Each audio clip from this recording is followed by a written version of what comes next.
This is a Hollywood Outsider, but before you go thinking you've slipped into a time-space fracture and it's already next week, fear not. This is a special edition of the show. We're calling it Hose After Hours. And don't worry, we don't mean smut talk. Unless you're really into that sort of thing, then email us and we'll consider it. Anyway, we've had a lot of listeners who love the show, and especially the outtakes ask us, what the hell were you guys talking about? So we decided that once a month we do an episode that was about geekiness in general, a lot more casual in structure, fewer hosts, off the cuff, little to no format, and I can guarantee absolutely no preparation whatsoever. Just us hoes letting our hair down and saying whatever's on our minds. Our normal show with all four of the hoes will be out on Thursday, as it is every week. My name is Justin McCumber, a.k.a. Joss Whedon's love child, and joining me today is Aaron Peterson, a.k.a. the pedophile drifter. What is up, brother? Really? That's my nickname? The fucking pedophile drifter? I might try a new nickname every time. I would appreciate. No, I don't want that one to stick because I don't want a T-shirt. I don't want a backpack, a school backpack, nothing. I'm doing good. Handcuffs. It's weird being on this side of the fence. So that should be your Xbox gamer tag, pedophile drifter. Pedophile drifter. And your little gamer picture just be a white van. Why's it got to be a white van? Racist. Well, that's true. Just make sure it doesn't have any windows. I'm an equal opportunity the key factor. Pedophile. Fuck. Go on. Also joining us is fellow ho Brian Williams, a.k.a. Georgia's answer to Barry White. What up, playa? Oh, now I love that name. Yeah. I will get me a shirt made with that. Why does Brian get Barry? He gets Barry White. I'm a fucking pedophile.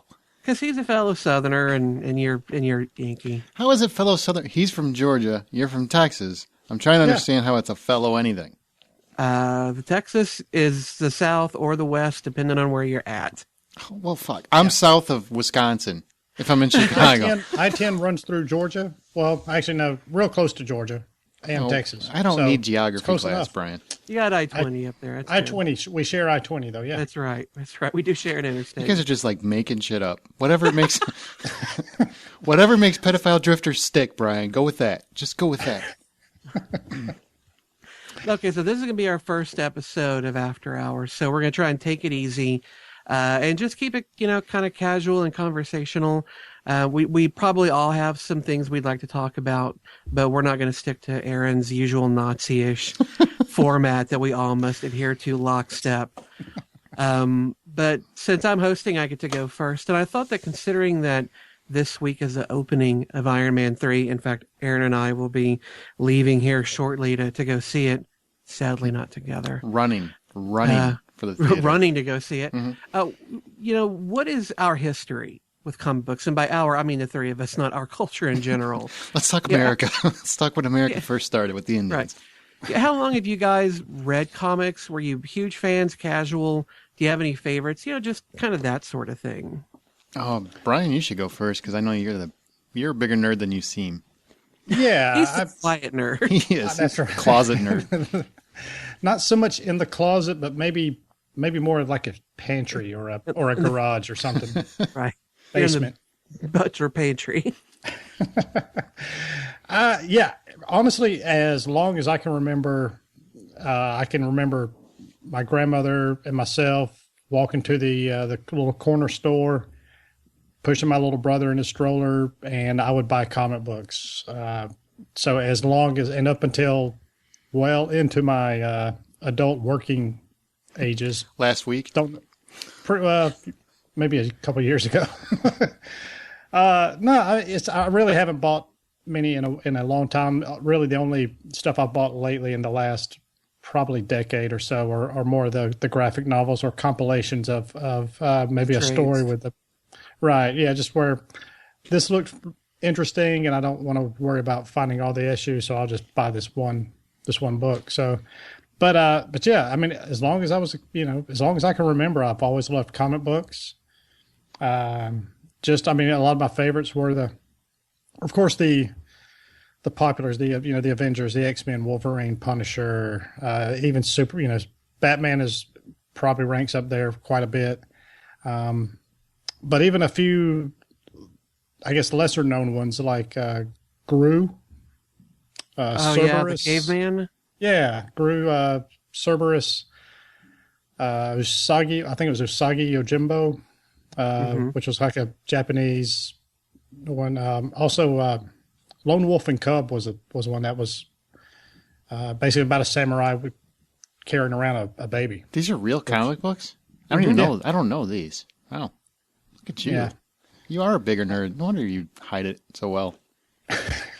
So, so yeah, but I mean, again, but I love the mainstream stuff and some of the lesser known stuff. And then after really probably around the mid to later '90s is when it comics started getting a little too expensive. They started kind of having, instead of just having a good story, they had so many tie-ins, and so to know the whole story, it got too expensive to keep up with it, and I kind of bailed out around that time. But Kind still, of like when they had the whole Executioner song and all that covered all the mutant books and whatnot. Yeah. yeah, I mean, at $1.50 at the time, at $1.50 each, and then there's 5 or 6 per month that you've got to get, and then there's even still there's annuals or special issues, and maybe a slight tie-in with another series or something like that, and that's just the one story. God forbid the other titles that you did like that had nothing to do with it. Mm-hmm. But yeah, that was, I mean, some of my stuff. What about you? And I know you've got a pretty decent little collection, and I know Spider-Man's one of your favorites. But when did you get into it? I grew up, had a rough childhood, so that was kind of, that movies were like my escape. So I read a lot of comic books growing up. I have a huge collection that my son will get one day when I'm dead. Not a minute before. Hey, look, for whatever reason, if you change your mind, I'll be glad to take them off. Oh, there's some worth money. Don't come to my house because they ain't here, fuckers.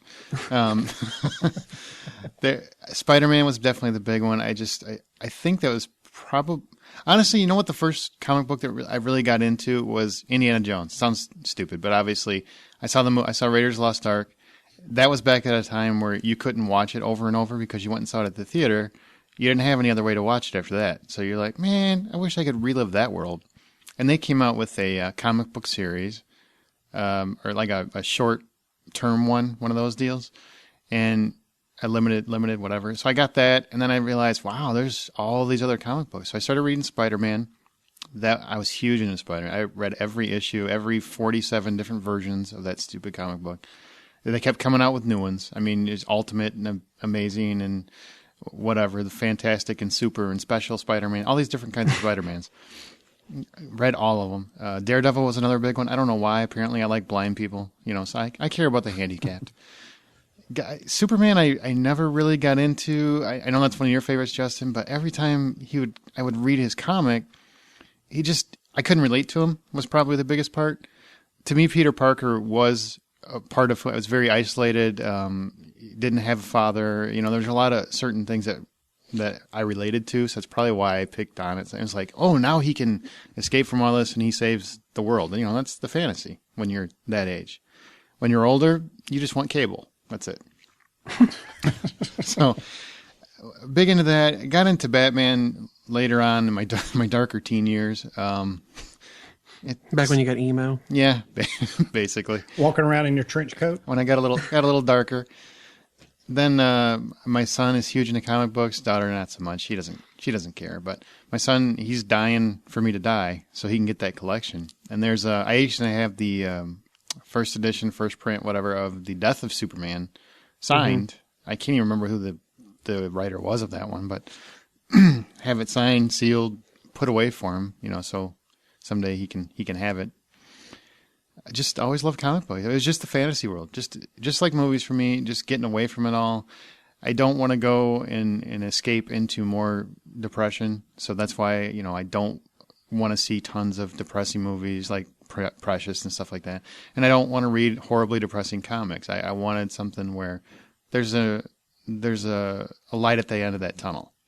I'm fine with having dark topics and hard issues, but I need a light at the end of the tunnel. That's it. I can understand that. Yeah, there you go. You have an insight into me. Enjoy. I'm still scared. I know. Yeah, my history with comics, I think I got into it later than a lot of kids did. It wasn't until I think I was about 12 or so that I actually bought my first comic book. And the only reason I got it was, my dad was in the military, so we moved around quite a bit when I was a kid. And one of the places we moved to, one of the kids down the street that I had just recently met was selling off all of his comic books. And he was a few years older than me, and he wanted to know if I wanted to buy some. And so I think it was half just to kind of get in with him and kind of find out who all the cool kids were. I went over to his house and looked at his box of books, and ended up just kind of falling in love with this world of these fantastic characters and their really cool costumes and all that. And I bought several of his, and the first comic book I think I actually bought from a store for myself was Firestorm. He was this nuclear guy in the DC universe who, normally it was just a kid and a professor, but when he became Firestorm, it was like both of them put into one, like the kid's body with the costume, but the professor in his brain, and he could like change the molecular structure of things. So it was cool, but it didn't take long before I left DC for more Marvel comics. You guys, you know that in nerddom, wars constantly spring up between different factions, whether you're a Mac guy or a Windows guy or a Sony or a Nintendo or an Xbox guy. Well, in comic books, of course, for the longest time, really, even though you could buy both, usually you claimed put your flag on either the Marvel side or the DC side. Yeah, I would agree. And for a long time, what were you guys? I'm assuming you were both Marvel. It sounds like it.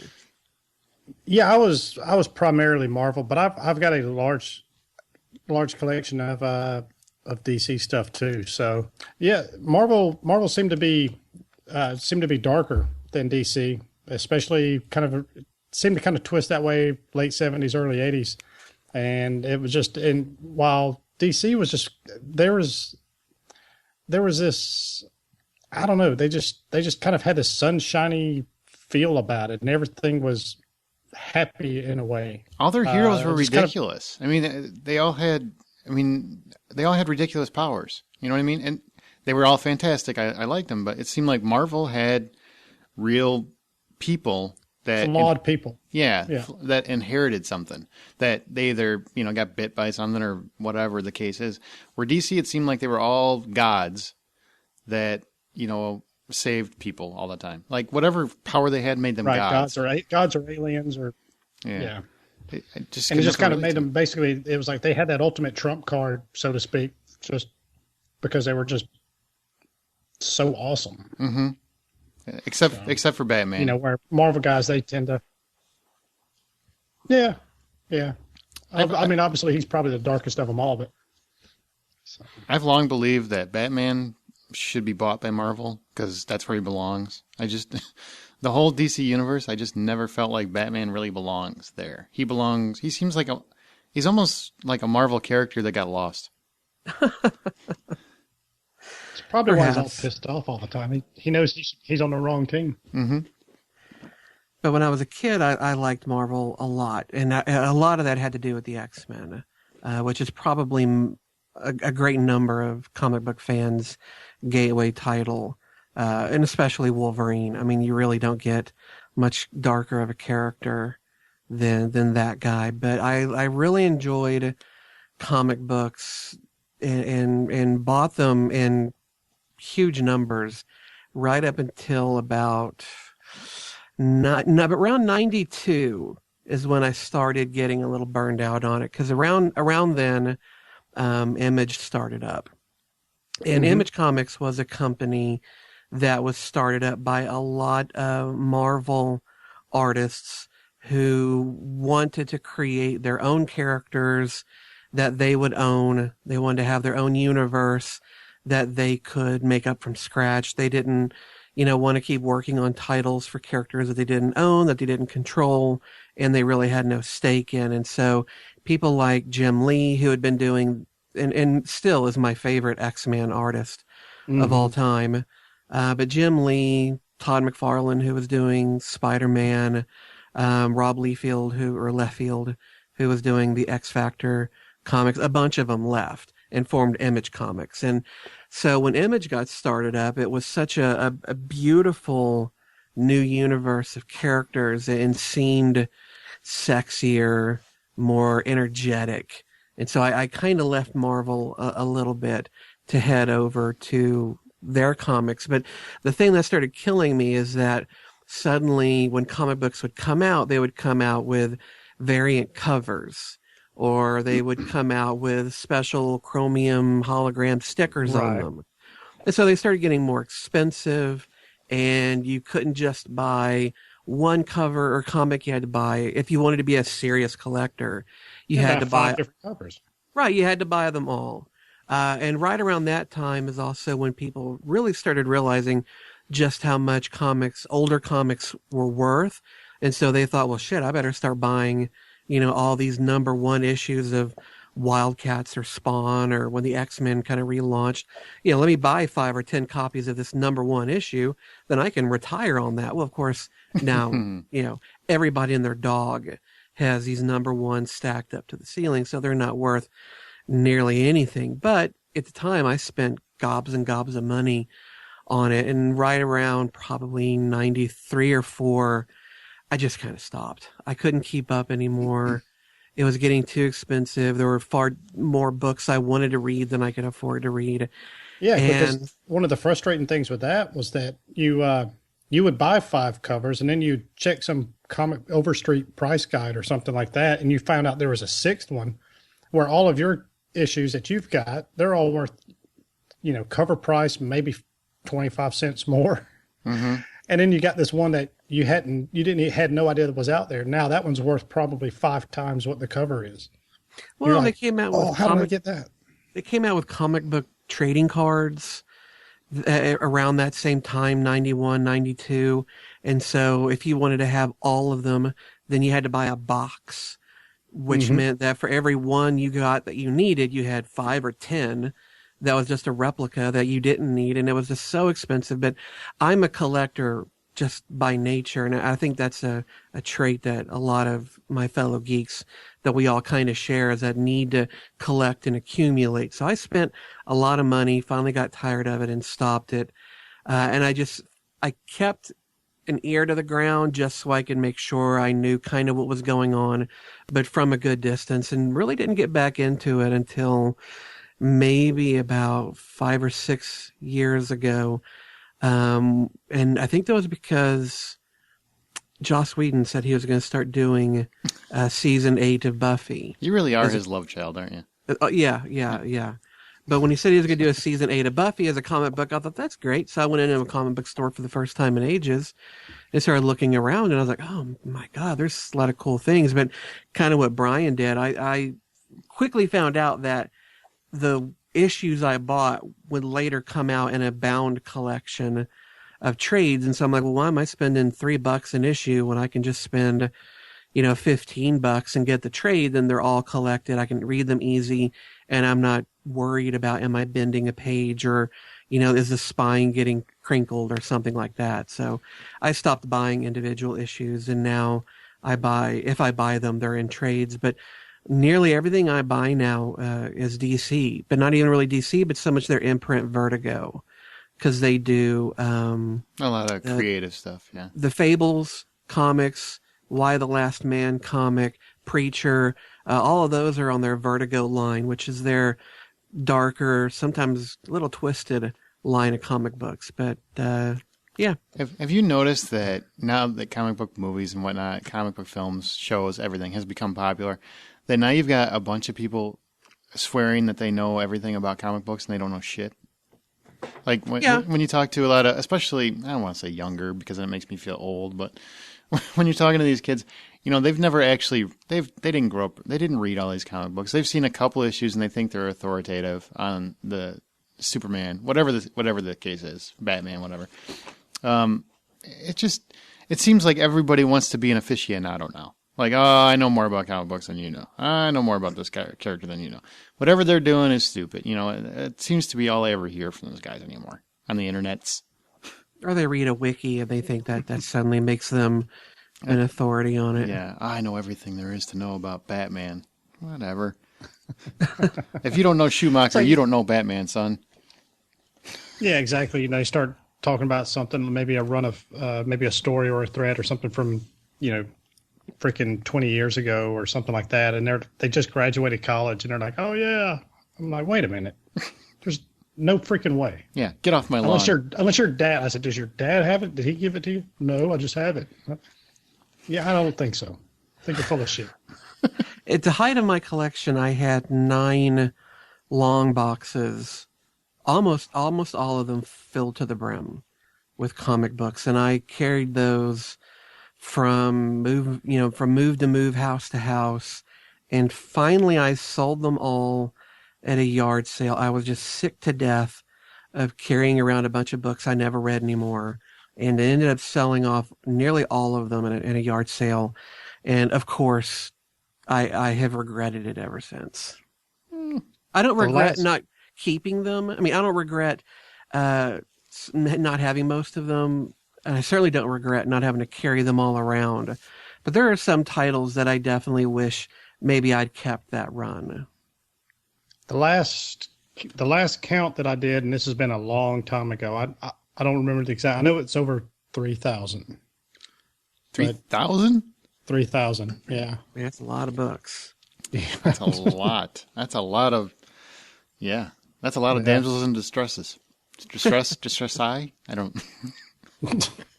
Well, what's interesting though about, with Iron Man 3 coming out, it makes it, I realize that now the idea of a comic book movie is so ubiquitous that it almost wouldn't be summer if we didn't have at least 2 or 3 comic book movies coming out.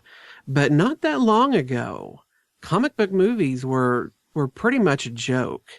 And for me, it wasn't until, of course, you had Richard Donner's Superman, which most people will say was good. And most people enjoyed Tim Burton's Batman. I think a lot of people remember it more fondly than if they were to actually rewatch it again, they might think. Oh, no, the first Batman was good. I still have honestly, my issues with it. Yeah, I don't think it holds up very well. It works for me because I can remember my feelings when I first saw it. So it takes me back. But to just go, oh, this was awesome. This was at the time, this was like the best superhero movie ever. And you show it to a young person now, I don't think it holds up very well. At the time, it was the only superhero movie ever. I mean, there was like 3 at that point. There really was, I think Justin's alluding to, it didn't become popular until, the last 10, 15 years? I mean, which one were you going to reference? Which one was the one where you were going to say? For me, it was the X-Men. Yeah, when Singer came out and the X-Men didn't suck. Yeah. For me, that's the watershed mark between most comic book movies being complete crap outside of a rare few. And suddenly, they're actually pretty good. And they have been consistently getting better and better. Of course, there's still going to be the odd exception that's kind of blows, Wolverine Origins. But, and even in that, I can find things I enjoy. Ang Lee's Hulk, for the most part, sucks balls. Yeah, okay. But yeah, for the most part, they are actually really good now. And I have to wonder what is it that finally made Hollywood get comic books right? And it's not even just movies. I'm talking TV, Heroes, Smallville. I hear nothing but great things about Arrow. Mm-hmm. There's actually in Alphas, I think, is a pretty good, or when I was watching it was a pretty good show about people with some superpowers. So I don't know what it is where they suddenly got it right. Is it just that finally CGI was able to make convincing imagery, or was it something else? No, I think a lot of it had to do with the age of comic book lovers. Because you had, in the 80s and early 90s, you had a lot of people that didn't really grow up with comic books that were going to movies, and they didn't care. They like Superman. They knew the big ones, the ones that they knew when they were kids. Well, the ones that have come out in the last 70s, 80s, 90s, those comic books were so much more detailed, layered. They were real people. There were real situations. There's a lot of that going on. So I think what happened was the people that grew up with those comics got older, and so those same people got into filmmaking, those same people got into writing, those same people got into those things where they wanted to see those stories brought to life. The technology caught up, the age caught up. I mean, just everything came together at the right time, I think. That sounds good. Well, also, you kind of throw in the fact that Hollywood basically is devoid of anything original at this point. So there's this new well of information and substance to pull from. And actually, once they started doing it, they realized there's a lot of potential here. There's some good stories. So maybe we can do something with this. And like you say, especially with the way technology is now with CGI and special effects and all that, then they're like, well, maybe this isn't near as hard now as it was 20 years ago. No, and they realize that a lot of the work is done for them. You've got decades of stories told. And right. they realized, I think for the longest time, they felt like, comic book movies are for kids. I honestly think for the longest time, that's how they made them. Comic book movies are for kids. So they made them, they slapped them together, and they didn't give them enough money. They didn't give them a real filmmaker. They didn't treat them like adult properties. So, then you've got, I would say probably around X-Men, and I'm sorry, Spider-Man. Around that time, that 2 years, I think X-Men was 2000, Spider-Man was 2002. Bam, blew you with my movie knowledge. During that 2-year span, you started to see comic books grow up, and realize the potential that was always there that nobody really paid attention to. They started putting money behind it. One or two of them makes a hit. They start realizing, oh shit, we can really do this. I mean, we can really make these stories breathe.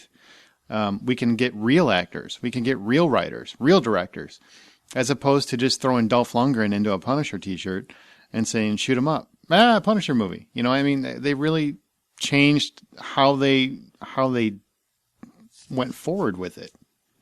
And I think a lot of it has to do with just the entire the age of the target demographic became the filmmakers.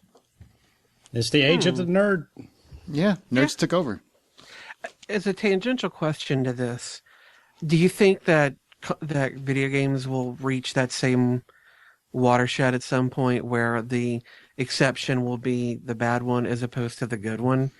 I mean, really, outside of Tomb Raider, and an argument, I guess, could be made for Silent Hill, but really, I think Tomb Raider, the first one, is about the only good video game movie live action that's been made. When are we actually going to get those right? Well, first off, even though he wouldn't relate to the rest of this content, I mean, we have to say Scott Clark, just because you mentioned video game. I think it's required by law. It is. I think it's a little harder to capture video game into a film. You've got a 10-hour story. I'm a personal believer that a lot of a game has to be fun and or at least the gameplay has to be fun or involving. And you're not going to have interaction with a movie. So even though they might have a deeper story, it's also a more layered story. It's in tune to the gameplay. The only exception I've really seen to that has been like Heavy Rain, but that plays like a movie. So it's already a movie. You know what I mean? Mm-hmm. Games are a lot harder.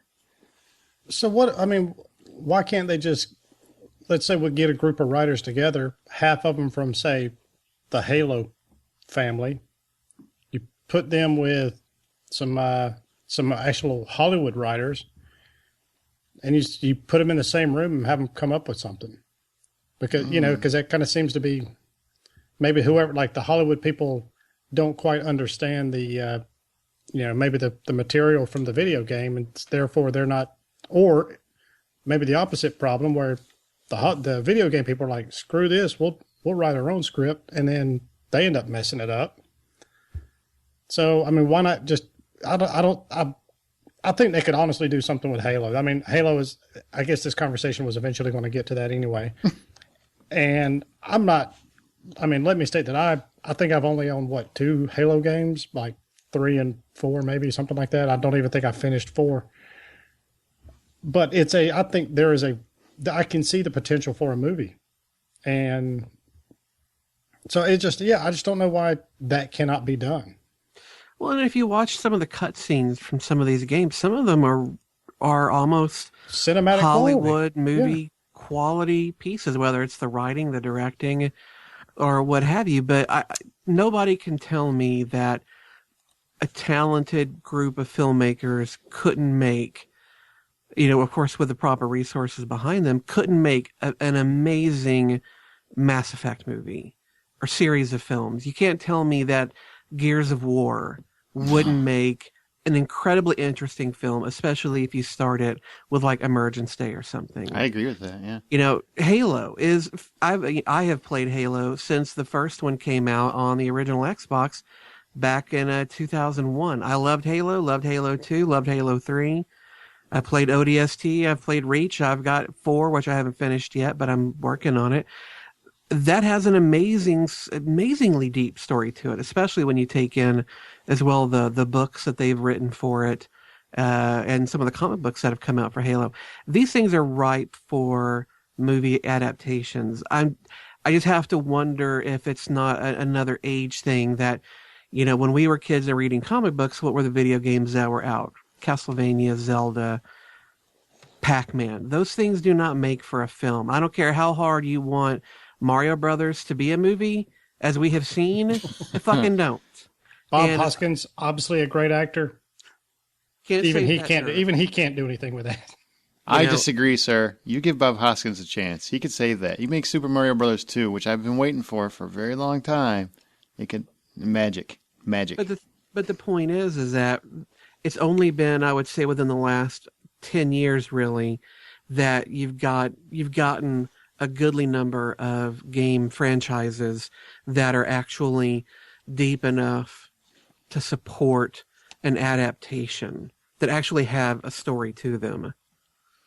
So, and of course, I'm sure there are going to be people who are going to say, oh, Final Fantasy 2 or 3, 20 years ago should be a movie. No, I'm sorry. I've played Final Fantasy 1 and 2, and they're not.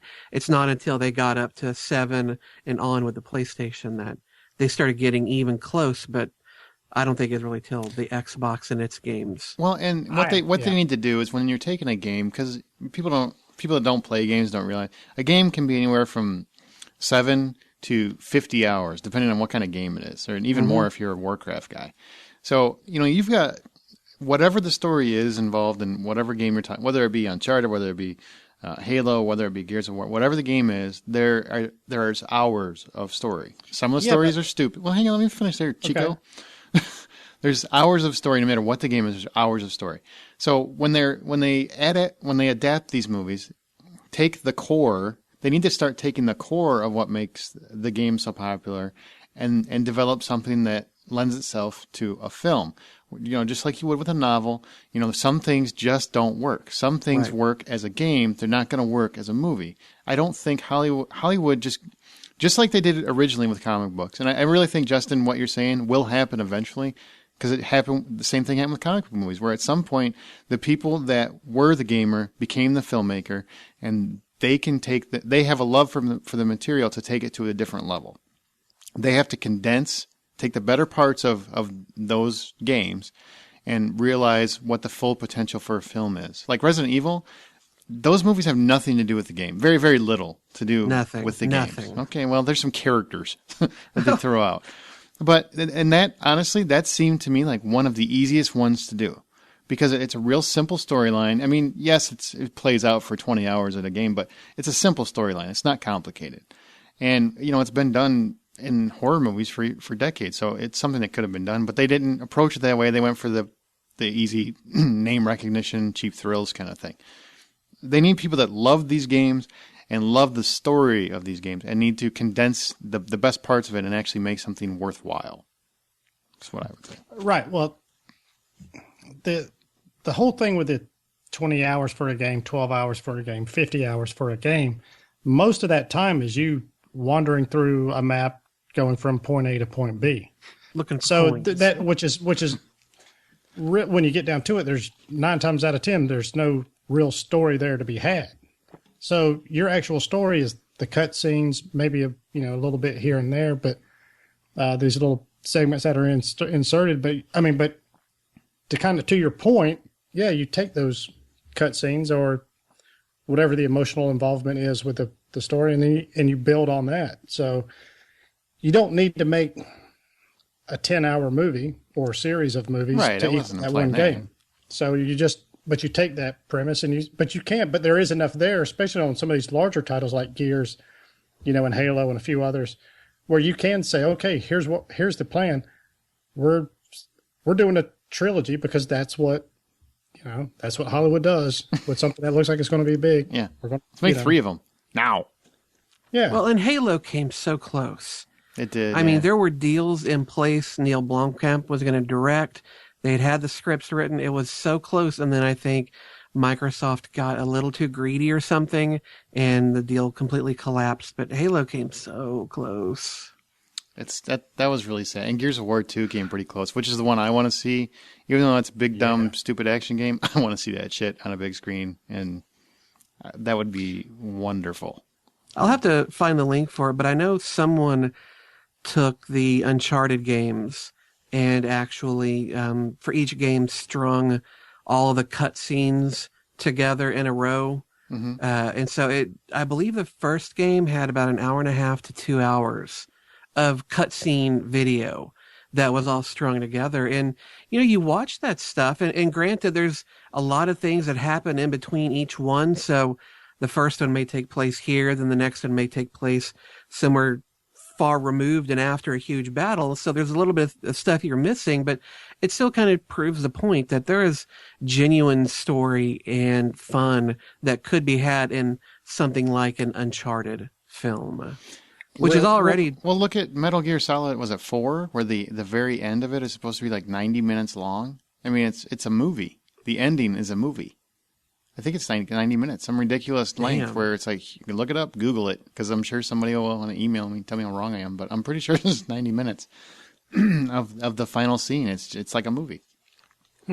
So it can be done. You just have to find the right people to do it. But when they get it right, here's what I want. Hollywood, if you listen, if you're still listening to us ramble, when you finally get it right and you get mature filmmakers, make checkpoints, because I'm getting older, and I'd like to see a movie and be able to pee. So if you could just... here we go. You got 5 minutes to come back. That'd be fantastic. So kind of go old school, have a little intermission. Yes. Call it a checkpoint. It's game related. I think it works. You laugh, but this is 5D. This is what 5D is going to be. Real quick, Gears of War movie. Would you rather see it more like Expendables, just turn your brain off, blow a lot of shit up, or would you rather see it more maybe like Alien? Oh, I want aliens. Scary. Aliens. Like Aliens. Aliens. I want aliens. That's what I want. I want that good mix of horror and action. Yep. That's what I That want. and I want Saving Private Ryan in space or on another planet Oh, that would be great. with big fucking monsters coming at your ass out of the ground. Is that Fantastic. Starship Troopers? No. And I what? love Starship Troopers, but for a completely different reason. All right, and before we go on, I got a topic. Since we're talking about games, I've had this conversation with several friends, including Mr. C. When the new generation of consoles are coming out, PS4 has been announced. The new Xbox is coming out, whatever they're going to call it. Was it Durango or 720 or whatever they're coming out with? They might just call it Xbox. I don't know. It's Rango. The D is silent. That's for you, sir. When that comes out, the PS4 has already said we're not going to make online mandatory, which means that you don't have to be online to play it because they're concerned about people stealing games and stuff. But the Xbox, a lot of speculation, and we'll know in about a month if this is true. But a lot of the speculation, including, I know somebody that tested it. There's a lot of speculation that it's going to require to be online to play the game, to play your game. So in order for you to play Gears of War, Halo, whatever you get, you have to be connected to the internet to play it. What do you guys think about that? Because me personally, well, I'll save it. What do you guys think about it? I don't think I play offline much at all. I mean, to me, it's just you just turn it on and you just kind of sign in. So to me, it's really not that big a deal. It's not until you want to play and for some reason your IP, your internet provider, is down or having an issue, or some dumbass cut across the cable lines when they were digging through the concrete So for me, like Starbucks closes for the night and shuts down their Wi-Fi. Exactly. So I can't. Can't play after when your 10. extension cord gets unplugged and all that, it doesn't sound bad until it's that moment when you really want to play, and for whatever reason you can't. Then it becomes a huge pain in the ass. And we're talking about first world problems here, but it's, to me, it seems, and I hate to use the word, but unfair that I would pay $60 to be able to play a game, but then for perhaps reasons outside of my control, I suddenly can't play my game, but yet I paid for it, but I can't play it because you've made some arbitrary decision about online must be there. And what about all those people who don't have broadband yet? There are still people, shocker, who don't have broadband. Do you suddenly not want those customers? That's the argument that I wish more people would make. Everybody sits there and thinks that just because you live in Chicago, Dallas, LA, wherever, that everybody has the same connection. There are so many people. And I guess there's half of Xbox, just use them for an example, because that's the console that's targeting it. Half of those subscribers don't get online when they play. Half of the people that own consoles don't go online. So there's a lot of rural communities. There's a lot of small towns where they don't have the infrastructure yet. Well, and there's a lot of parents who buy it for the kid but doesn't, but maybe not have an online subscription for it. Yeah, and believe it or not everybody's rich. I know everybody thinks that everybody should have a smartphone and everybody should have this and everybody should have that. And well, if you can afford an Xbox and you can afford you know what? Believe it or not, there are still people alive who don't have constant internet connection, that don't have smartphones, that still buy a gaming console for their kids to play. Or what are we, South Korea? Yeah, no, exactly. North Korea? I think this is a good idea for 10 years, or 5, probably not 10, 5 years from now. And I think in 5 years, I could totally see it happening where everybody's connected everywhere they go. And I'm sure it's the future. I have no doubt. So it's not like an old guy talking, because I ain't old. It's not somebody just, fighting tech. I love tech. I love technology, but you got to think of everybody. And if my power goes out, which happened to me last week, my power was out for 3 hours. So for 3 hours, I can't play the game that I paid, however, $500 for this console, $60 for the game, and my television. I can't play it when I want. I got to play it when Xbox tells me I can. Fuck that. But to be fair, you didn't have power for your TV either. All right, well, that's fair. But what I'm saying is, don't be messing up my rant with facts. The internet also went out at the same time, and it didn't come back up for a little while after power. So during that time, I still couldn't play. Yeah. There's so many factions, and people are like, well, how often is that going to happen? It doesn't matter if it happens once for 20 minutes. It's mine. That's why I bought it. Yep. Well, a lot of people make the same kind of or similar arguments though about buying digital versions of things. What happens when the server that needs to verify your ownership of that is gone?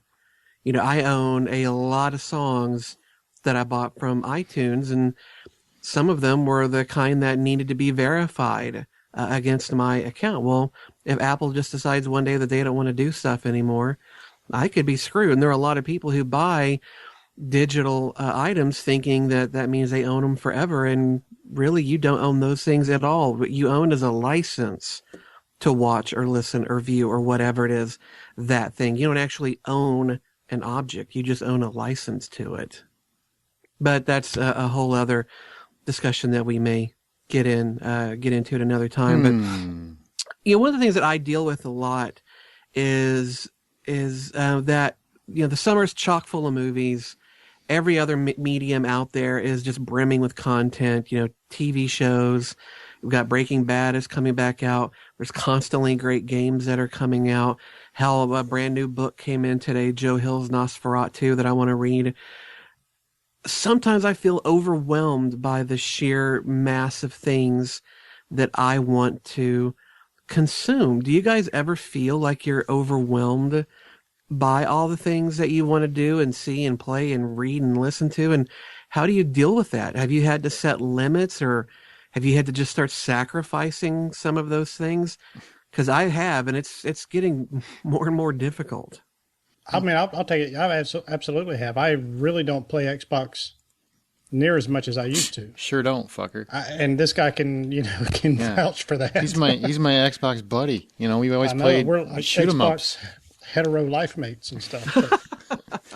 But, yeah, and that's really taken a backseat to it. And it just, it just depends whatever it is. It's whether it's, reading something, whether it's some project on the internet, maybe it's fantasy sports like fantasy football or baseball, or going to the movies, or just hanging out with some friends or family or what have you. And all of a sudden, it's 11 o'clock at night, and the last thing you feel like doing is turning on the console and kind of get back to the only time I play is, every time I play it is online. I never play offline. So all of a sudden there's 5 people. Hey, where you been? Join this party. Join us in this game. Right? Yeah.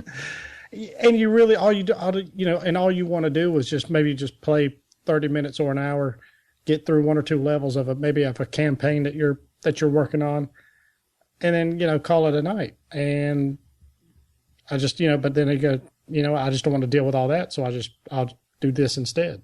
Play on my iPad, draw something, whatever it is. Draw something, you big pansy. Yeah. God, I get concerned about it. I see myself doing it, so I'm just as guilty as everybody else. Where you're playing with your phone and you're ignoring your wife, she's telling, or your daughter, or whoever. You're well, I guess I spoke for myself, didn't I? You're ignoring someone while you're playing on your phone, and it could be Twitter, it could be Facebook, it could be just surfing the internet, whatever it is. But everybody has to be so connected all the time now. It's almost become. Do you remember when we were kids and if you took a phone call and somebody was there, it was considered what? Extremely rude, right? Rude. Very rude. You get older, you got a beep and you return that call in front of people.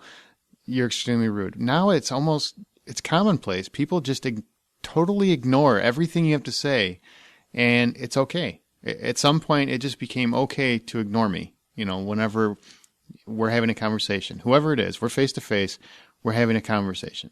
And somebody just picks up their phone. Oh, yeah, I'm listening. They're not listening. Nobody, contrary to popular opinion, multitasking is a hoax.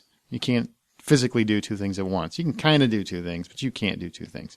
So they don't have full attention on you anymore. It's no longer rude. And I worry about what's going to happen 30 years from now with whatever this generation, the current, being born or teens or something, are they going to get to the point where they just don't even speak at all in social situations? Are they just, everything is done through a phone? Because you see people texting in the same fucking room at the same table now. I work retail, and I had a customer, this is no lie, the other day. She comes in, she's on the phone, just smiles at me, just blows, and she just kind of makes a quick lap through the store, stays on the phone the whole time, and just walks straight out. I never got a chance to even say hi to her. Mm-hmm. And that's we have certain things we're supposed to greet we have a certain way we're supposed to greet the customer and that kind of stuff. So take your pants off. Hi. Okay. Leave the jokes to the professionals. Yeah, and that's kind of a selfish thing on my aspect. Like, okay, look, you didn't let me do what I'm supposed to do here, But we see that all the time. Every day we see stuff like that, and you're right. I was at a restaurant the other day, and no lie, the girl that was serving the table next to us, she got a text or something in the middle of taking the people's order and responded to the text. In the middle of taking the order? In the middle of taking the order. I would have slapped her with my menu. And like I said, but yeah, we are, manners are definitely going by the wayside when it comes to technology and stuff nowadays. Wait a minute. Paint this picture, Picasso. They're at a table. Waitress is talking. And she actually takes out her phone and answers a You text. could hear it. It vibrated. It wasn't like a beep, beep, beep, beep, It wasn't a noise. And just picked it up and like nothing. Yeah. That's freaking. And then was just like, look down at it. She had it in like a side pocket on her pants. She's taking her order. And then she just kind of looks down at it, and you see her thumb moving, and then slips it back in and finishes writing the order. That's our future president right there. And we left before I realized, before their food came. So I don't know if she messed up any of the order or not. I was praying she messed up the order. Forgot something, ordered something, in a way that the customer didn't want it, just so, But anyway, Wow. yeah, it was just, it was just blown away. I'm like, that's rude as shit. Well, this is a little different than what I meant to talk about, but I'm as guilty of walking around with headphones in constantly as the next person is. My brother and I were talking about this recently, and he just, my brother hates something shocking, but he hated the fact that so many people now just walk around, whether it's a store or at work or somewhere else, and they just constantly have headphones in, and whatever it is they're doing, they don't stop, say hello, they don't engage in conversation, that there's no communication anymore between people in person. It's like we're all wrapped up in a world that exists between our headphones, and no one else kind of gets let into that. And just kind of bemoaning the day when people actually engaged with one another. And as much as I do walk around with my headphones in, constantly listening to podcasts like the Hollywood Outsiders, Yay. I do sometimes miss when people actually engaged in conversation or talked, because I hate walking down an aisle in, say, a grocery store, and I go to turn down the next aisle, and I get banged into by someone who's talking on their phone, of course, talking with someone as loud as they possibly can, laughing and yucking it up like we're all a part of their conversation. And then they just kind of breeze on past you without a, excuse me, or, oh, I'm sorry, or my apologies of any kind. It is, and we are just kind of becoming the Borg, just without the assimilation. We're all just on our own as opposed to joined together. I would say, to your brother's point, if they're walking around with headphones, that doesn't bother me so much, because I think to a degree they've said, you know what, I'm tuning the world out. I'm making it known that I'm tuning the world out. Please don't bother me. I want to be alone right now. And I'm fine with that if somebody wants to be alone right now. Somebody's talking on the phone, except for that person who needs to bring it down, bring it down. I'm okay with that, because they're talking to someone, they're doing personal business, whatever. The people that bother me are the ones that you're talking to or you're interacting with in whatever fashion, and then they just stop to do something that's far more important than you. Those are the people that annoy me. You get that when you know they're not listening to you. Yeah, because they're face down, their chins in their chest and scrolling over Twitter or something, or a text message. Well, what bothers me even more, though, isn't other people so much as it is me. I can't watch a TV show anymore without just picking up my phone, your checking iPad? Facebook, or my iPad. Let me check Facebook. All right, let me check my email real quick. All right, well, shit. Let me see what's going on over here. And so it's like I'm only half engaging in movies or TV shows anymore. It's like so quickly my mind becomes bored or something, and I have to stimulate it through this device in my hand that's connecting me to the internet. And I hate that I do that, yet every night I feel it, this impulse come over me. All right, let me pick, and it's not even during commercials, because I don't fucking watch commercials. I just zip right through those either on DVR or I'm watching them on Netflix or something, or iTunes. So there's no commercial for me to do that through. Now I'm doing it through conversation, and I'll end an episode going, I really don't remember what all happened in that. And so why am I watching the show if I'm doing something else? It bothers me that I have this desire to constantly engage with the device instead of actually engaging with the stories that I say I'm interested in. We've all become pretentious assholes, if you really think about it. We've all become that guy that we all hated at one point. The guy we've become people who have an attention span that's about 5 seconds. Well, we all think whatever's going on in our life is so much more important than whoever we're talking to or whatever else we're doing with a group of people and stuff, that we have to say, you know what, hang on, people. I got to check this out. I got to see what Sally's doing right now. Is she fucking doing her dishes? Looks like it. You know, I mean, that's how people are now. Yeah, And she just checked in Foursquare at her sink. Okay. yeah, and I mean, even people enjoy they have to check Facebook so they can see whatever random postcard people like, you know, at the current minute. I mean, it's ridiculous. It's just, and we're all guilty of it. I'm guilty of it. Justin's guilty of it. I'm sure Brian's guilty of it as soon as he gets the internet. We're all guilty of it. And we've become Pavlov's dogs. That as soon as I hear that bing, bing or whatever other sound my device makes, I'm instantly checking it, whether it's my email sound or my text message sound or my Facebook sound. I have been trained. Oh, stop, pick it up and look at it. And I know some people who've said that they've started a little policy with themselves that at a certain hour of the evening that they will just turn off their device or they'll put it on mute. They'll put it away and they won't allow themselves to go and pick them up. And I feel like I need to do that because my attention span gets shorter and shorter, you know, by nanoseconds every day. And I didn't used to be, we used to be able to just sit down and chat or sit down and just think about shit. I can't read 2 pages of a book without my phone by or watch 5 minutes of a show. I need to do something to break myself of this ADD inducing habit because it's only getting worse. And now I sound like a really old man. Don't you have a pool? Just jump in there. You can't take shit with you yet. No, luckily I Hey, don't have a waterproof case. Yeah, I was going to say, if you got the right case, you can. Damn it. Technology, you're always one step ahead of me.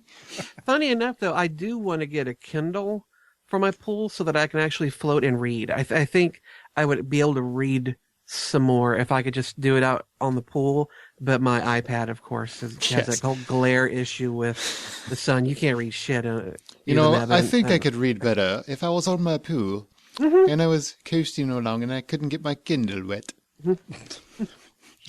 Make sure you accentuate wet. Now, Justin, the Kindle I hold app, it with my pinky out. now, does the Kindle app, does that affect it at all? Does it make it any better, any easier to read? Not outside. Okay. Now, that's the only the only downside to my iPad and iPhone is the fact that the sun pretty much just takes a big shit on your screen. Hey, Whereas the Kindles are all e-ink, so the sun does nothing to that. I had a question. Why do the Apple people hate the Google people? And vice versa. When did that become, you know, like because it's just the West new Side geek Story thing. and shit? It's not really Windows and Mac people hating each other now. It's Apple and Google people hating each other. It's just, well, mine does this and mine doesn't. You know, they pretty much, with the exception of the iPhone, can take screenshots of your text messaging, which I agree is pretty cool because you can bust somebody pretty quick. Outside of that, they pretty much do the same stuff. I mean, just different brand models. That's it. So I don't get what the argument is. You have your little toy, enjoy. Because we all want to have a clan. And we all want to feel like we're part of that clan and we're defending that Everybody clan. wants to feel like they're better than the next person. So my phone is more superior to yours. See? Well, and granted, my iPhone 5 is superior to I agree, every 'cause other fucker's phone. And since I've got an iPhone 5, I would agree with you. So 2 out of 3 after dark or after hours. I've got a Google. posts. I got a Droid. I'm sorry. Yeah, so you and I can text each other, Brian, to our heart's content and no issues. But as soon as Aaron gets in the flow, it's all jacked. It is. We've experienced that. Like, what are you guys talking about? Oh, that's right. You're not included in iMessage. Yeah, I love when I get the last message of it because that's the one somebody sends to all fuckers. But, you know, for me, the only reason I really got into Apple was because of the iPod. Back many years ago, I bought an iPod because I wanted to listen to a lot of audio dramas and things that I'd bought at work. And that was the easiest device to do it with. I tried a bunch of MP3 players, and the iPod was by far the best one.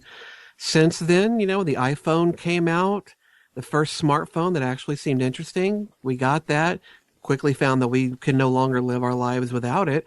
Amen. And so through iTunes and buying songs through iTunes and apps and movies, I am, even if I wanted to leave Apple right now for whatever reason, and I don't, but if I did, They own it would you. be hard as shit because everything I've got is tied to Apple. They own your ass.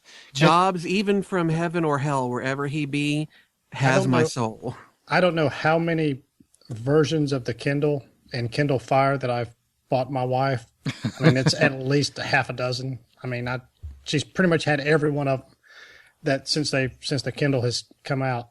Mm-hmm. And just recently, she finally switched over. She finally realized that, you know what, the iPad is the way to go. And she went with the Mini. She likes the Mini.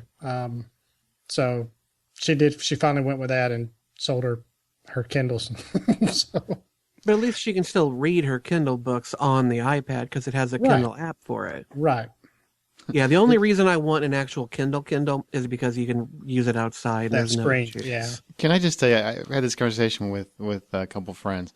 Every time I hear somebody say how congressmen and whatnot are owned by corporations and blah, blah, blah, I'm like, so are you.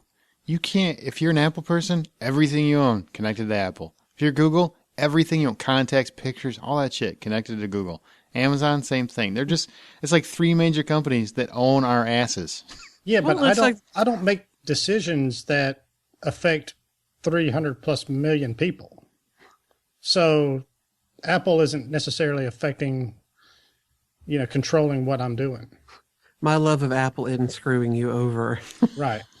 Hell, Microsoft did the same thing only because they created the achievement system. Now I'm kind of locked into their e-penis measuring system versus trophies on PlayStation. By the way, they want me to replay a game. Why haven't they invented where you can wipe your achievements out? I don't know. And there are some games where I played once, got one achievement, but it's always going to be there. Mm-hmm. But there's a lot of games where I finished, and I would love to play them again, but I'm already Pavlov dogged out. And if I don't hear the ding, I don't want to play it. So if I could wipe all that out and start fresh, I would do that just so I could hear the ding again. I am like a dog. And I think Microsoft's controller is much, much better than the DualShock or whatever 6-axis PlayStation uses. But I think maybe video games will be what we talk about next time or something. But yeah, I think we're kind of getting close to the end on this episode. But before we go, this wouldn't be a good nerd conversation if we didn't engage in a little bit of nerd war. So for this week, let's Joss Whedon and J.J. Abrams. These are two names that get tossed around on the Hollywood Outsiders with pretty much fair regularity. Who do you think is really the better talent between these two individuals? I think, Brian, go first because you're the less less passionate about this. Maybe, or at least the less I got the least to say about it. You have the most chance of walking out of here with all your digits and faculties. The least skin in the game. Mm-hmm. All right. I know I'm probably the tiebreaker on this. So I'm going with Joss Whedon.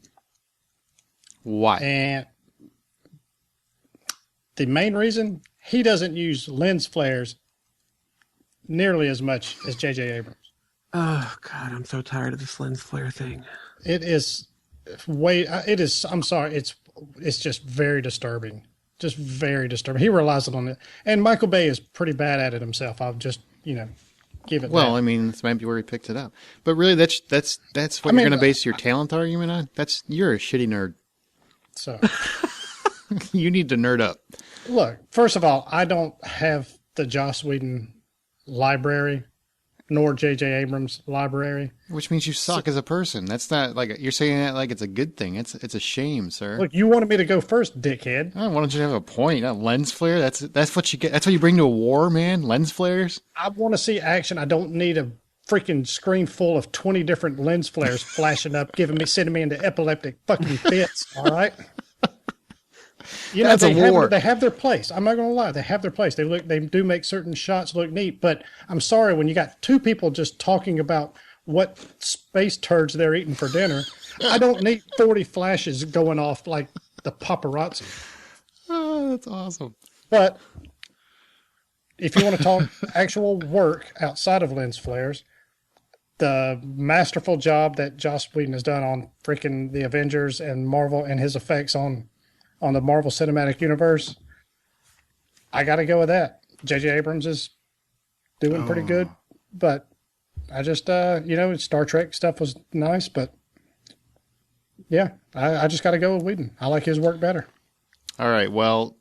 So I'm sitting back. You two geeks just fight it out. We're not going to fight because it's easy because I don't dislike either one of them, so that makes it a little better. Now, if you would have went like Woody Allen versus Joss Whedon, this would be an easy fight. Joss Whedon, honestly, I think has more talent. J.J. Abrams has shown himself to be a great producer. I don't think he's shown himself to be a great writer / director / producer / musician / comic book writer / whatever the fuck else Whedon's doing right now, which is probably inventing some future device. Everything he does, in my opinion, I mean, obviously, you know, I'm adoring. I'm not as adoring as Justin, but I'm adoring. Everything he does, it has his touch to it. I can say that's Joss Whedon. I can see his little touches. I can see his dialogue. I can see how he perceives events and how he approaches stories. All of those things are very similar, and they speak to him. J.J. Abrams he has very varied work, but he has a lot of the same stuff, and it's not identifiable. It's very genre specific, I guess. I don't see something and go, man, that's J.J. Abrams. I can tell. I can't really tell with him. I don't think that he's not talented. I just don't think he's as talented as Joss. Joss is very varied. I mean, he can do a lot of stuff.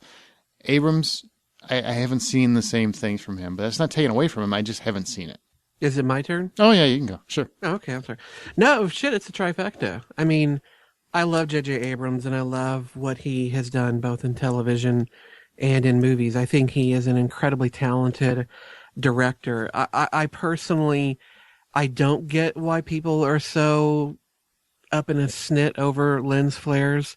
They never once have ever bothered me when it came to any of his movies, and it really wasn't until Star Trek that people started talking about it, and I kind of liked the lens flares because it helped give that bridge of that shiny new Enterprise, that shiny new look. That's so fine when it's showing the Enterprise, but when it's Uhura and Captain Kirk talking in an apartment, I don't need lens flares bouncing off the bed.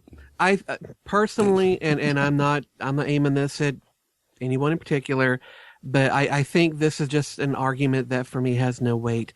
I don't see that many lens flares. If I am blind to them, then I guess I'm blind to them. But they don't bother me. They don't bother me at all. And I think if that's the only thing you can find to disparage about his films, then we're talking some pretty weak shit.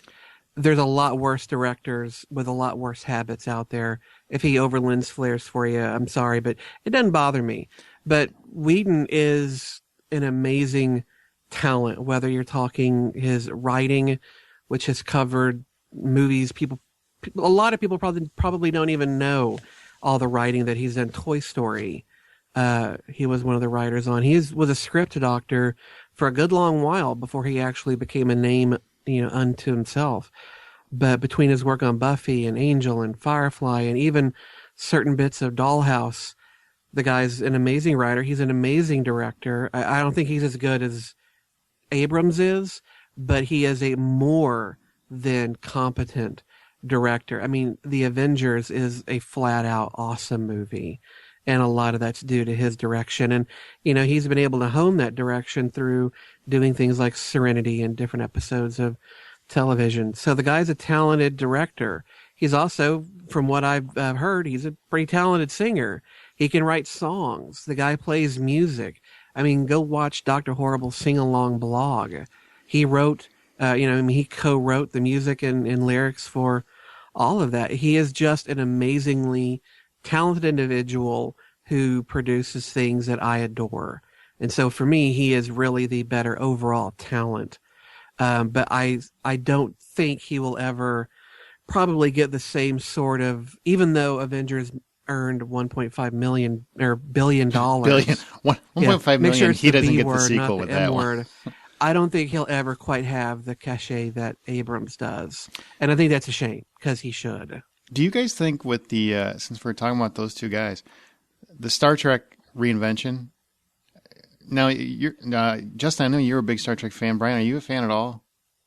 Yeah, I thoroughly enjoy them. I'm Star not a Trekkie or Trekker or whatever, but I enjoy them. Trekkie, fuck that Trekker shit. Because I know, but I'm just throwing it out there because I'm sure there's at least 2 Trekkers out there that listen. To They can truckers blow or me. trekkers? I'm confused. The when the reimagining or the reboot, whatever you want to call it, of Star Trek came out with Kirk and Spock and everything, the J.J. Abrams version, were you at all concerned with that version? Because did you feel it strayed a little bit too much from the Star Trek of previous years? Because it was much more of an action sci-fi flick than so much is story driven. I thought to some degree. I'm not gonna. I love the movie. I love it, but I do think that there's some weight to that argument. Well, a lot of people have complained that Abrams has kind of Star Warsified the Star Trek franchise, and there's definitely an argument to be made that yes, he has taken some of the intellectualness that Star Trek used to be a little more known for and brought it down to, when your characters on the posters are all holding guns, whereas in previous movies you never would have seen that. It became more about the action, less about the mental sides of the stories.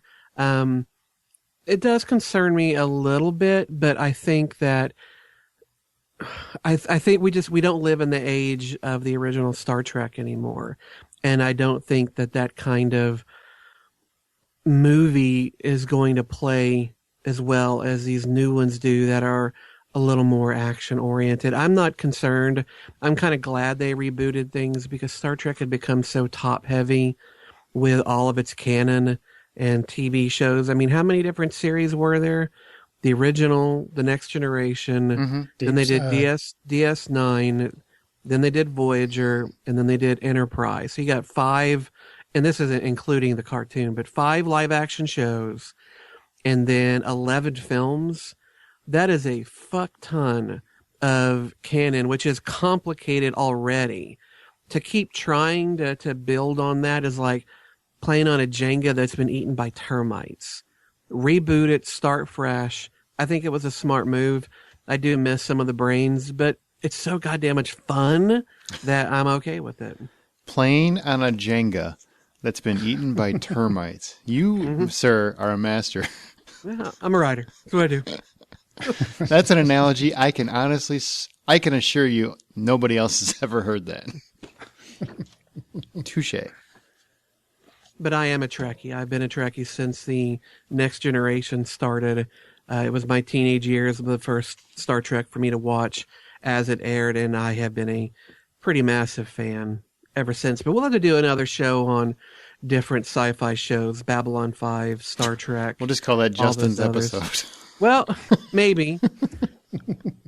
No, I think my episode will be The Lost Oh, Lord. Brian's like, I want nothing to do with that. I got something on that. No, thing. see. I got this thing I got to go to. You got a hatch to button down? You got to come back just so you can heckle. Honestly. Just so you can sit there and go, but that story point is so retarded. I've never seen the show. That story point is retarded. Oh, God, I'll get so mad. Oh. All right, guys. Well, I really think we covered a pretty good breadth of ground there. It was a little more comic book focused than I thought it would be, but I think it was still fun and interesting. And what do you guys think? Should we keep doing this? Do it once a month, once every couple of weeks? I think they'll let the listeners decide. If you guys liked it, let us know. I liked it. I had fun. We didn't fight enough. We need to fight more. We should fight more. People like fighting. Justin, fuck you. We're wading into it. Well, we're also... Hey, I raised my voice. Does that count? No. When you get fired up there at the end, you were doing pretty good. When you were defending lens flare, that was a good argument. Well, maybe we'll do a Game of Thrones episode and we can start getting into... I say we, if people like this, they let us know. I mean, that's really how we find out. And, we can talk about anything. This is the cool part, is that we can talk about anything.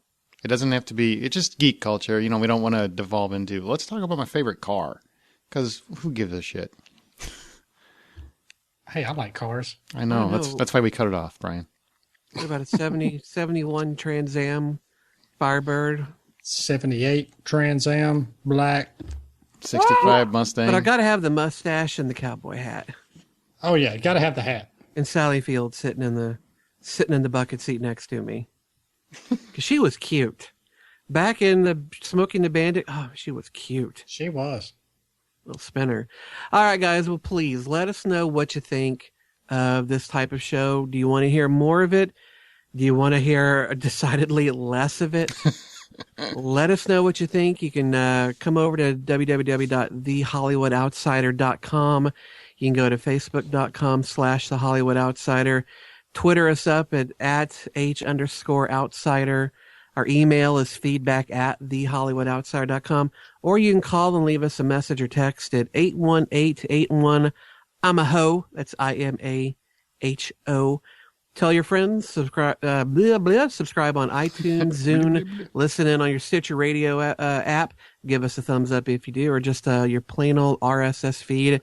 Brian and Aaron, thank you so much for making this first After Hours episode so much fun. Woot, woot, woot. Yeah, I had a good time. Lens flares. And remember what the good book says, people. The geeks shall inherit the earth. Stay geek strong. But I don't know. Maybe I might have to end my little sign off with lens flares. Fuck you. How's that? Bye.